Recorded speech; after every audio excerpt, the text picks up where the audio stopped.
안녕하세요. 경제학원론 오늘은 30번째 시간입니다. 30번째 시간 통화량 증가와 인플레이션에 대해서 알아보도록 하겠습니다. 지난 시간에 중앙은행의 통화 정책을 통해서 통화량 증가, 통화량 감소를 중앙은행이 만들어낼 수 있다라는 부분을 설명드렸고요. 그런 통화량 증가와 감소가 경제 전반에 어떤 영향을 미치는지, 그런 통화량 감소 증가가 인플레이션에 또 어떤 작용을 하는지를 중점적으로 이번 장에서 한번 살펴보려고 합니다. 통화량 증가와 인플레이션 들어가 보겠습니다. 첫 번째로 우리 살펴본 적 있죠. 인플레이션에 대해서 살펴본 적 있습니다. 인플레이션이 뭐냐? 전반적인 물가 수준의 상승을 의미합니다. 그러니까 평균적인 가격들, 재화와 서비스의 가격들이 증가하는 것들을 증가하는 현상을 우리가 인플레이션이라고 하죠. 거기에 반대되는 현상, 전반적인 물가 수준이 하락하는 경우 디플레이션이라고 합니다. 디플레이션, 인플레이션. 전반적인 물가 수준의 상승, 인플레이션, 하락은 디플레이션 되겠습니다. 그런데 인플레이션의 정도가 심각하게 높은 경우, 비정상적으로 높은 인플레이션을 하이퍼 인플레이션이라고 합니다. 하이퍼 인플레이션, 초 인플레이션이라고 한국말로는 번역을 했습니다. 인플레이션, 디플레이션, 이런 현상, 그 다음에 통화량 증가와 감소에 따른 관계, 그런 거에 대해서 살펴볼 겁니다. 고전학파, 클래시컬 스쿨이죠. 거시경제학에서 두 개의 학파를 나눕니다. 두 개의 학파를 나누는데 고전학파와 케인지언, 케인즈 학파 두 학파로 나누고요. 그 이후에 뉴 케인지언, 신 케인지언 학파가 있고 네오 클래시컬, 그래서 신 고전학파 이렇게 또 새롭게 한 단계 더 이렇게 현실적으로 업그레이드된 학파들이 있습니다만, 기저에는 고전학파와 케인지언 학파 두 학파가 있고요. 케인지언 학파는 케인즈 이후에 우리가 학파의 구분을 하기 시작했어요. 케인즈가 뉴딜 정책을 주창하면서 미국의 대공황을 극복하는 방안에 대해서 설명했을 때 그 케인즈의 아이디어를 따라가는 모든 경제학자들을 케인즈 학파라고 얘기했습니다.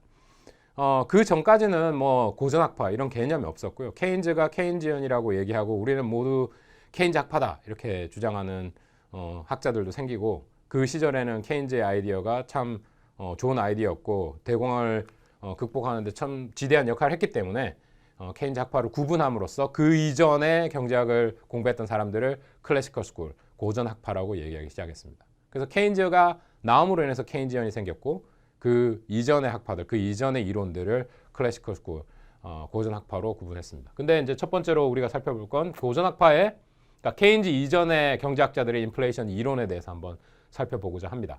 고전 학파의 이론, 화폐 수량설입니다. 화폐 수량설 앞으로 계속 살펴보겠지만, 화폐의 역할이 실질 경제에는 아무런 영향을 미치지 못한다. 이런 측면에서 화폐 수량설을 주장했고요. 장기 물가 수준과 인플레이션율의 결정 변수들을 설명하려는 그런 이론입니다. 화폐 수량설이요. 고전학파 쪽에서 처음, 그러니까 케인즈 이전에 이런 아이디어를, 이런 설명 방법, 이런 모델을 가지고 있었다는 겁니다. 인플레이션이라는 건 경제 전체에 관한 현상입니다. 그러니까 전반적인 평균적인 재화와 서비스의 가격이 올라가는 현상. 그래서 총체적인 aggregate level에서 얘기하는 거죠. 거시경제학이 그런 전반적인 물가 수준, 그거 얘기하는 것처럼 그 타겟이 전반적인 경제에 있기 때문에 경제 전체에 관한 현상을 의미하는 겁니다. 평균적인 가격 수준, 인플레이션, 증가죠. 교환의 매개수단, 화폐에 의해서 벌어지는 경우가 많다. 고전학파의 경우에는 특히 화폐 수량설을 바탕으로 인플레이션은 화폐에 의한 현상이다 라고 주장했습니다. 물가 수준이 오르면 화폐 가치가 하락한다. 그러니까 물가 수준이 오른 것만큼 화폐 가치가 떨어진 거다. 이렇게 1대1의 상관관계를 얘기하고 화폐 수량설의 이론을 이렇게 바탕으로 인플레이션을 설명하고 있습니다. 경제 전체에 대한 현상, 화폐에 관한 것이고 물가 수준과 화폐 가치는 역의 관계에 있다. 고전학파의 기본이 되겠고요. 고전학파의 아이디어 처음 시작은 수요와 공급입니다. 고전학파 기본적인 아이디어 수요 공급의 법칙에 이제 바탕을 두고 있죠.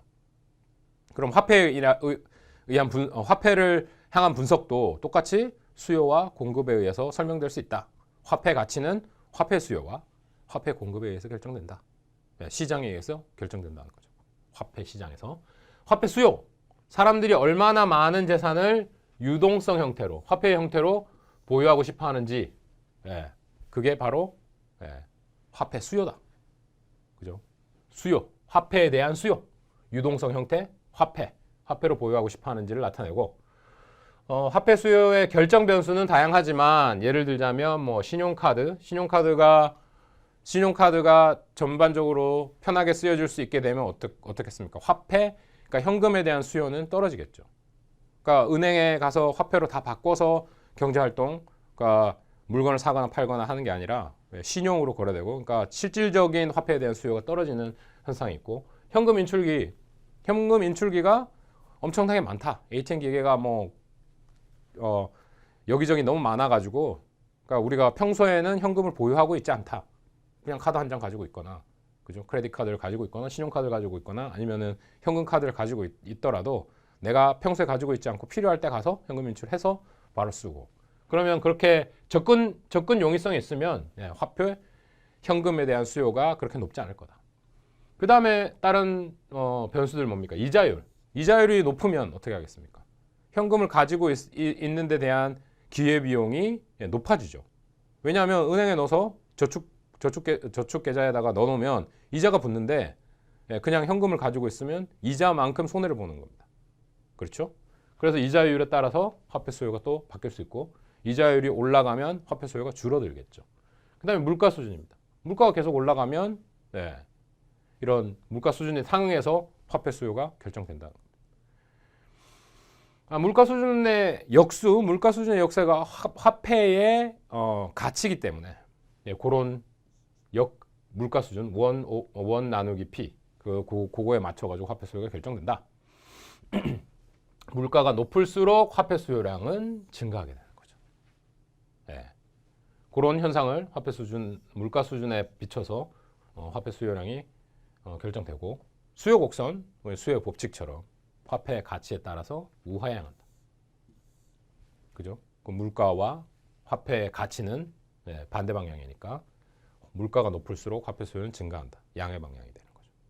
그러니까 물가의 역수가 화폐의 가치니까 물가가 올라가면 화폐 가치가 떨어지죠. 그런 것처럼 그 반대 방향으로 생각하면 화폐 가치에 따라서 하향의 기울기를 수요 곡선이 가지고 있는데, 그러면 물가가 높을수록 화폐 수요량은 증가하는 양의 상관관계를 가진다는 겁니다.